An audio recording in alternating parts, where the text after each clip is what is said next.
Hello दोस्तों, नमस्कार। दिन भर की बड़ी खबर आपको बिना देरी के बताएंगे, लेकिन उससे पहले अभी तक वीडियो को लाइक नहीं किया है तो वीडियो को लाइक कर लीजिए, चैनल को सब्सक्राइब करके बेल आइकन दबा के कमेंट में जय हिंद अवश्य कह दीजिएगा। बात करें पहली बड़ी खबर की, जहां 23 जून को एयर इंडिया में सफर न करना। जी हां, खालिस्तानी आतंकी पन्नू ने खुलेआम दी है यह धमकी। दरअसल अमेरिका में रह रहे खालिस्तानी आतंकी गुरपतवंत सिंह पन्नू ने एक बार फिर भारत को खुली धमकी दी है। पन्नू के निशाने पर इस बार भारत की एयर इंडिया एयरलाइंस है। उसने धमकी देते हुए कहा है कि 23 जून को कोई भी एयर इंडिया से यात्रा ना करें। पन्नू ने कहा कि 23 जून को एयर इंडिया से सफर करने वालों की जान को खतरा हो सकता है, आपकी आने वाली नस्लों को खतरा हो सकता है। 23 जून को एयर इंडिया के कनिष्क विमान हादसे की 39वीं बरसी है। 23 जून 1985 को खालिस्तानी आतंकियों ने एयर इंडिया की फ्लाइट को हवा में ही बम से उड़ा दिया था। आतंकी हमले में विमान सवार 329 लोग मारे गए थे। अब ये बड़ी धमकी दी है दोस्तों इस खालिस्तानी आतंकी गुरपतवंत सिंह पन्नू ने। बहरहाल इसका काम ही है धमकी देना। ऐसे में इसकी धमकी को आप लोग दोस्तों किस नजरिए से देखते हैं, आप लोग बताना मत भूलिएगा। तो वहीं आपको बता दे, इतना ही नहीं, अमृतपाल के समर्थन में आए सुखबीर बादल एनएसए बढ़ाने का कर दिया विरोध। बताया संविधान और मानवाधिकारों का है ये उल्लंघन। जी हां, खडूर साहिब से सांसद बने वारिस पंजाब के प्रमुख अमृतपाल सिंह पर राष्ट्रीय सुरक्षा कानून की अवधि 1 वर्ष बढ़ाने की शिरोमणि अकाली दल ने विरोध किया है। पार्टी अध्यक्ष सुखबीर बादल ने इस कदम को संविधान एवं बुनियादी मानवाधिकारों और नागरिक स्वतंत्रता का स्पष्ट उल्लंघन बताया है। गौरतलब है कि राष्ट्रीय सुरक्षा अधिनियम के तहत असम की डिब्रूगढ़ जेल में बंद कट्टरपंथी उपदेशक अमृतपाल की हिरासत अवधि 23 अप्रैल 2024 से 1 वर्ष के लिए बढ़ा दी गई है। अब ऐसे में दोस्तों एक तरफ खालिस्तानी आतंकवादी भारत को धमकी दे रहा है, एयरलाइंस को उड़ाने की धमकी दे रहा है, तो वहीं प्रो खालिस्तानी अमृतपाल को बचाने में लगे हुए सुखबीर बादल और एनएसए बढ़ाने का कर रहे हैं विरोध। इस पर आपकी राय तो बनती है। तो वहीं आपको बता दे, सोने की तरह सीपीईसी की हो सुरक्षा। जी हाँ, पाकिस्तान की जमीन से चीनी नेता ने शहबाज सरकार को लगाई है फटकार। बता दें, पाकिस्तान के प्रधानमंत्री शहबाज शरीफ हाल ही में चीन की यात्रा से होकर लौटे थे। बीजिंग यात्रा के दौरान शहबाज शरीफ ने पाकिस्तान में चीनी नागरिकों पर हमले से नाराज शी जिनपिंग को मनाने की खूब कोशिश की थी। शहबाज शरीफ ने सीपीईसी प्रोजेक्ट में शामिल चीनी कर्मचारियों की सुरक्षा की कसम भी खाई थी, लेकिन ऐसा लगता है कि चीन की नाराजगी कम नहीं हुई है। अब इस्लामाबाद के दौरे पर आए चीनी मंत्री ने पाकिस्तान की शहबाज सरकार को उसी की जमीन पर फटकार लगाई है। चीन की कम्युनिस्ट पार्टी के अंतर्राष्ट्रीय विभाग के मंत्री आईडीसीपीसी लियू जियान चाओ ने कहा कि हमें सीपीईसी परियोजनाओं के लिए सुधार करने की आवश्यकता है। विश्वास सोने से भी अधिक महत्वपूर्ण है। लियू ने कहा कि सुरक्षा के बिना कारोबारी माहौल में सुधार नहीं हो सकता है, जो लंबे समय में विकास को कमजोर कर सकता है। आपको बता दें, पाकिस्तान ने सीपीईसी के लिए चीन से मदद मांगी है। चीनी कर्मियों पर हो रहे आतंकी हमलों पर जताई है चिंता। जी हाँ, इसी बीच चाइना ने उल्टा पाकिस्तान को ही लताड़ लगा दिया। साथ ही साथ बता दें, प्रधानमंत्री मोदी और शेख हसीना में होगी तीस्ता पर बात। प्रोजेक्ट पर चीन की भी नापाक है नजर। क्या ड्रैगन को मात दे पाएगा अपना भारत? बता दे, बांग्लादेश की प्रधानमंत्री शेख हसीना शुक्रवार को 2 दिवसीय यात्रा पर पहुंची है। 15 दिनों के भीतर शेख हसीना का यह दूसरा नई दिल्ली दौरा है। इसके पहले वो 9 जून को प्रधानमंत्री मोदी के शपथ ग्रहण समारोह में शामिल होने आई थी। शेख हसीना के वर्तमान दौरे को ढाका, चीन और भारत के बीच संतुलन बनाने की कोशिश के तौर पर देखा जा रहा है, क्योंकि इसके बाद अगले महीने ही उनके चीन जाने का भी कार्यक्रम है। प्रधानमंत्री नरेंद्र मोदी जी और हसीना के बीच शनिवार को वार्ता होनी है, जिस दौरान दोनों पक्षों के बीच विभिन्न क्षेत्रों में सहयोग के लिए कई समझौते होने की उम्मीद है। दोनों के बीच रेल, एनर्जी, कनेक्टिविटी और दूसरे अहम मुद्दों पर बात हो सकती है। हालांकि जानकारों का कहना है कि इस दौरान तीस्ता जल बंटवारे के मास्टर प्लान पर भी बात हो सकती है। दोनों देशों के बीच तीस्ता अहम मुद्दा है। साथ ही साथ आपको बता दें कि तीस्ता की वजह से ही चाइना को मौका भी मिल रहा है। तीस्ता जल समझौते को लेकर शेख हसीना के ऊपर बांग्लादेश में दबाव है। बांग्लादेश में विपक्षी ये प्रचारित कर रहे हैं कि तीस्ता का मामला भारत की वजह से लटका हुआ है। इसके अलावा बांग्लादेश में इस्लामिक पार्टियां भी सर उठा पा रही हैं। बांग्लादेश की अर्थव्यवस्था भी इस समय खटके जा रही है, जिसके चलते भी लोगों का गुस्सा सरकार के खिलाफ बढ़ता जा रहा है। ऐसे में दोस्तों आपसे सवाल ये है कि क्या ड्रैगन को मात दे पाएगा इस मामले में अपना भारत? जवाब देना मत भूलिएगा आप लोग। साथ ही साथ बता दें, म्यांमार में हिंसा के पीछे चीन का भी हो सकता है हाथ। जी हाँ, विद्रोहियों का जुंटा पर युद्ध विराम तोड़ने का बड़ा आरोप, साथ में चीन को भी घेरा। बता दें, म्यांमार में विद्रोही गुटों के गठबंधन ने कहा है कि हाल के दिनों में देश के उत्तर में लगातार युद्ध विराम का उल्लंघन हुआ है, जिसके लिए जुंटा शासन जिम्मेदार है। इसमें चीन भी जुंटा की मदद कर रहा है, जिसके परिणाम स्वरूप नागरिक हताहत हो रहे हैं। चीन ने जनवरी में जुंटा और 3 ब्रदरहुड अलायंस के बीच एक संघर्ष विराम के लिए मध्यस्थता की थी। इस पर विद्रोही गुटों का कहना है कि उनकी ओर से शर्तों का पालन किया जा रहा है, लेकिन जुंटा सीज फायर को तोड़ रहा है। बीते कई महीने से चल रही हिंसा की वजह से चीन की दक्षिणी सीमा पर 5 लाख लोगों का विस्थापन हुआ है। जी हाँ, फर्स्ट पोस्ट की रिपोर्ट के मुताबिक Ta'ang national liberation army, Myanmar national democratic alliance army और अराकान आर्मी युद्ध विराम का हिस्सा थे। जी हाँ, अब ऐसे में चीन की भूमिका पर भी सवाल उठने लगे हैं। बीते साल अक्टूबर में विद्रोही गुटों के अलायंस ने उत्तरी म्यांमार में हमला करते हुए कई कस्बों और सीमा केंद्रों पर कब्जा कर लिया, जो चीन के साथ व्यापार के लिए महत्वपूर्ण थे। इससे जुंटा के सामने नकदी की कमी हुई और वो अलग थलग पड़ गया। तो वहीं आपको बता दें दोस्तों, गलवान मामले पर आया विदेश मंत्रालय का बहुत बड़ा बयान। बता दें क्या कहा। गलवान घाटी में भारत और चीन के सैनिकों के बीच हुई झड़प के बाद से मोदी सरकार लगातार ड्रैगन को सबक सिखा रही है। साल 2020 में हुई चीन की इस नापाक हरकत को लेकर भारत सख्त रुख अपनाए हुए है। इन सब के बीच अब विदेश मंत्रालय के प्रवक्ता रणधीर जायसवाल ने कहा है कि भारत सीमा पर शांति चाहता है और इसके प्रयास जारी हैं। जी हां, 21 जून को एक प्रेस कॉन्फ्रेंस के दौरान गलवान घाटी पर विदेश मंत्रालय के प्रवक्ता रणधीर जायसवाल ने कहा कि गलवान के संबंध में हमने पहले भी कहा है कि दो तरफा बातचीत चल रही है, एक आर्मी टू आर्मी और दूसरी राजनीतिक स्तर पर। हम चाहते हैं कि सीमा पर शांति हो। गलवान घाटी में घटी घटना को 4 साल पूरे हो चुके हैं, लेकिन चीनी सैनिकों की मौत पर रहस्य आज भी बना हुआ है। पूर्वी लद्दाख की गलवान घाटी में खूनी झड़प 2020 में 15 और 16 जून की रात को हुई थी। भारत की ओर से बताया गया था कि उसकी ओर से 20 सैनिक शहीद हुए थे, लेकिन चीन ने अपने सैनिकों की मौत से इनकार किया था। फिर कुछ महीनों बाद रिपोर्ट्स आई जिसमें अलग अलग आंकड़े दिए गए, किसी में 40 तो किसी में 38 तो किसी में 12। हालांकि इन सब के बीच इस चीज को लेकर पुष्टि अभी नहीं हो पाई है। जी हाँ, अब ऐसे में भारत ने अपना टेक क्लियर कर दिया है गलवान मामले पर। साथ ही साथ बता दें, जम्मू कश्मीर में भी बनेगा महाराष्ट्र सदन। शिंदे सरकार ने किया ये बड़ा ऐलान, हुई जमीन आवंटित। बता दें, यूपी के बाद अब जम्मू कश्मीर में भी महाराष्ट्र सदन बनाए जाने की तैयारी की जा रही है। सूबे की शिंदे सरकार ने इस बात का ऐलान कर दिया है। महाराष्ट्र सरकार ने बाकायदा इसकी जानकारी दी है। सरकार की तरफ से बताया गया है कि जम्मू कश्मीर के बडगाम जिले में महाराष्ट्र सदन का निर्माण किया जाएगा। वहीं इसको लेकर सभी तैयारियां पूरी कर ली गई हैं। इसी क्रम में जम्मू कश्मीर प्रशासन की तरफ से महाराष्ट्र सरकार को 2.5 एकड़ जमीन भी आवंटित कर दी गई है। जम्मू कश्मीर प्रशासन की तरफ से आवंटित कराई गई इस जमीन पर महाराष्ट्र सदन का निर्माण कराया जाएगा। जी हाँ, बता दें कि महाराष्ट्र सरकार की तरफ से जम्मू कश्मीर में भी महाराष्ट्र सदन के निर्माण का प्रस्ताव रखा गया था। इस पर बात आगे बढ़ी, जिसके बाद जम्मू कश्मीर प्रशासन ने महाराष्ट्र सदन के लिए जमीन आवंटित कर दी है। तो वहीं बता दें, इस देश में भी बैन हुआ हिजाब और बुर्का नियम नहीं मानने पर 60,000 से ज्यादा लगेगा जुर्माना। जी हाँ, सिर्फ भारत में ही नहीं, हिजाब और बुर्के को लेकर दुनिया भर के कई देशों में बहस छिड़ी रहती है। कई देशों ने इस पर बैन लगा दिया है, तो कई इस मुद्दे पर विचार कर रहे हैं। इस बीच मध्य एशिया के देश,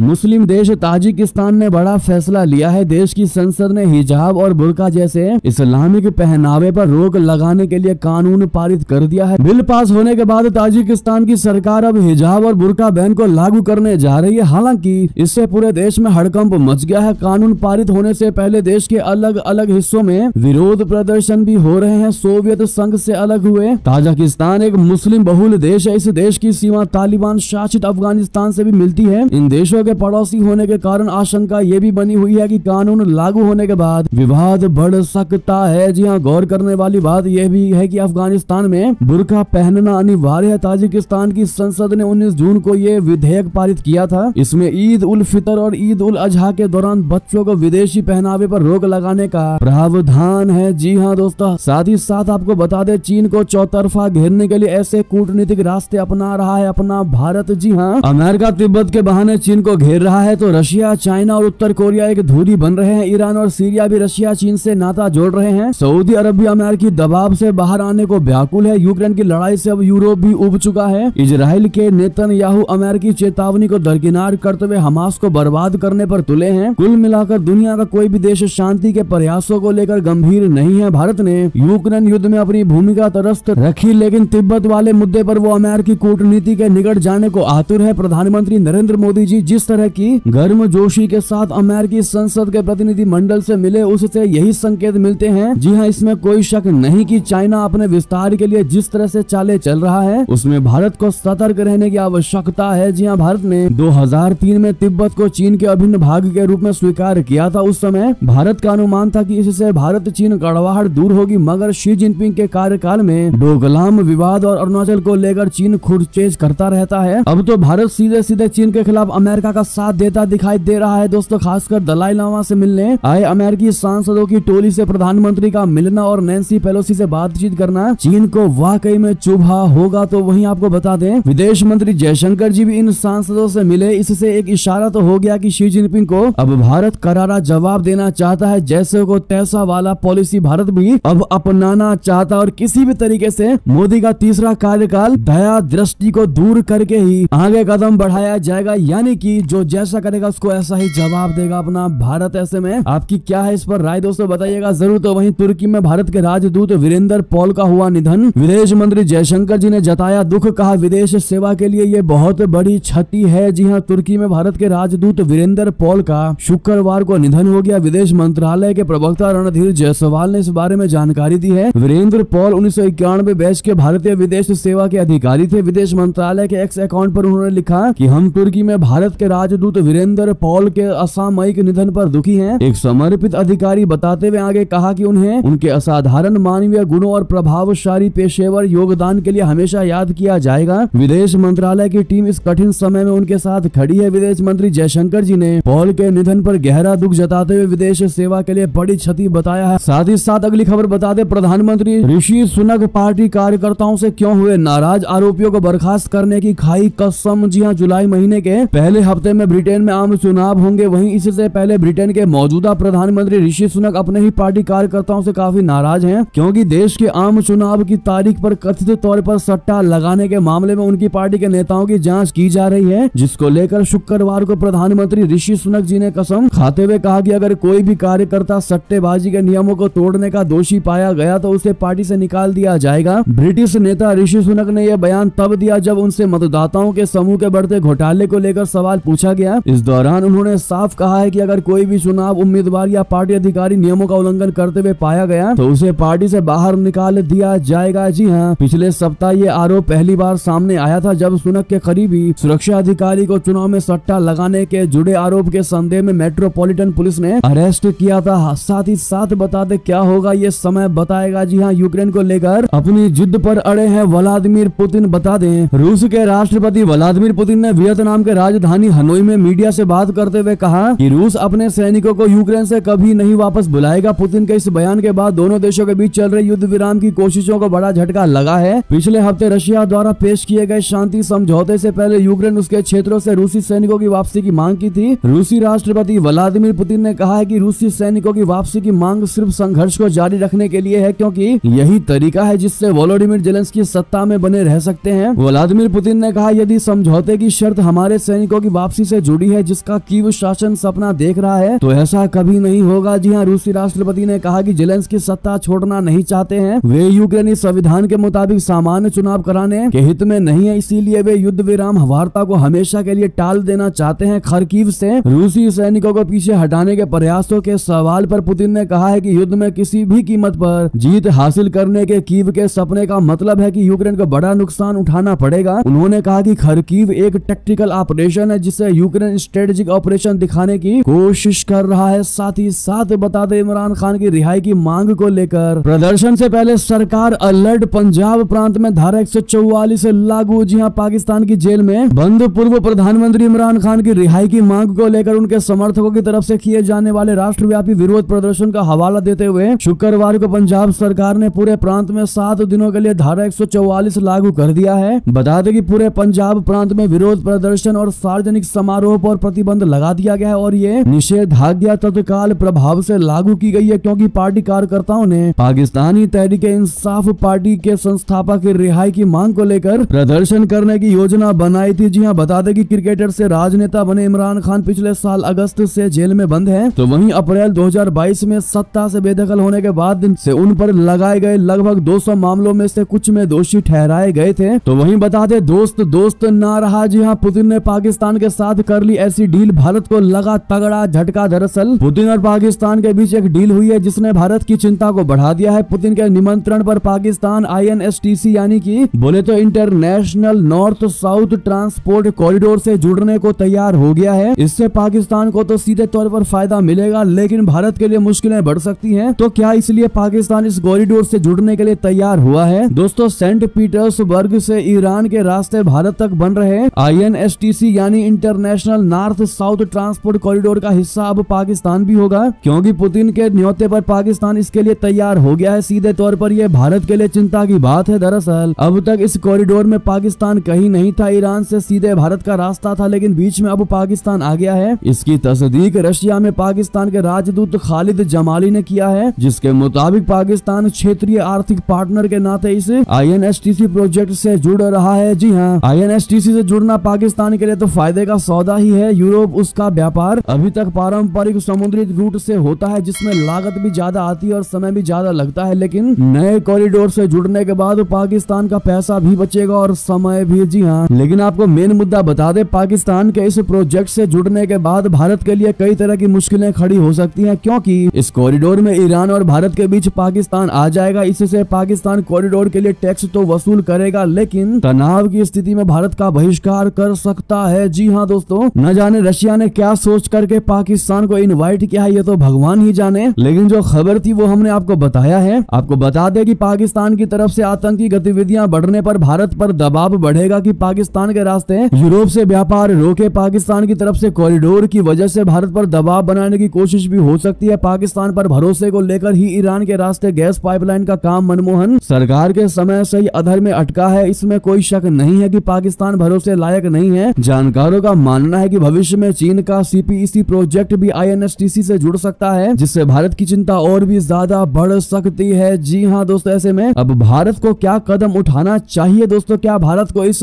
प्रोजेक्ट से मना कर देना चाहिए या फिर इसमें कंटिन्यू करना चाहिए? आप लोग सुझाव जरूर दीजिएगा दोस्तों, क्योंकि आपके ही सुझाव से अपना भारत समृद्ध और मजबूत बन सकता है। तो जवाब देना और राय देना मत भूलिएगा कमेंट में। तो वहीं आपको बता दें, हज के दौरान मरे तो सऊदी अरबिया नहीं भेजेगा। मृतकों का शव फिर मुस्लिम देश में कैसे किया जाता है अंतिम संस्कार? बता दें, सऊदी अरबिया में इस वर्ष भीषण गर्मी के कारण हज यात्रा के दौरान दुनिया भर से आए 1000 से अधिक हज यात्रियों की मौत हो गई। रेगिस्तानी देश में भीषण गर्मी पड़ने के कारण अन्य कई नागरिकों की तरह भारत से आए 98 नागरिकों की मौत हो गई। वहीं मरने वालों में पाकिस्तान से आए कम से कम 35 तीर्थ यात्री भी शामिल है। अपने परिजनों का शव लेने के लिए लोग सऊदी अरबिया पहुंच रहे हैं, मगर हज के दौरान मरने वालों के लिए इस्लामिक देश एक खास नियम है। हज के दौरान मरने वाले लोगों के शव को सऊदी अरब उनके देश नहीं भेजता है। जी हाँ, यदि हज के दौरान प्राकृतिक कारणों या दुर्घटना के कारण किसी की मृत्यु हो जाने पर शव को उनके देश नहीं भेजा जाता, बल्कि सऊदी अरबिया साम्राज्य में प्रचलित प्रथा के अनुसार उनके ही देश में सुपुर्दे खाक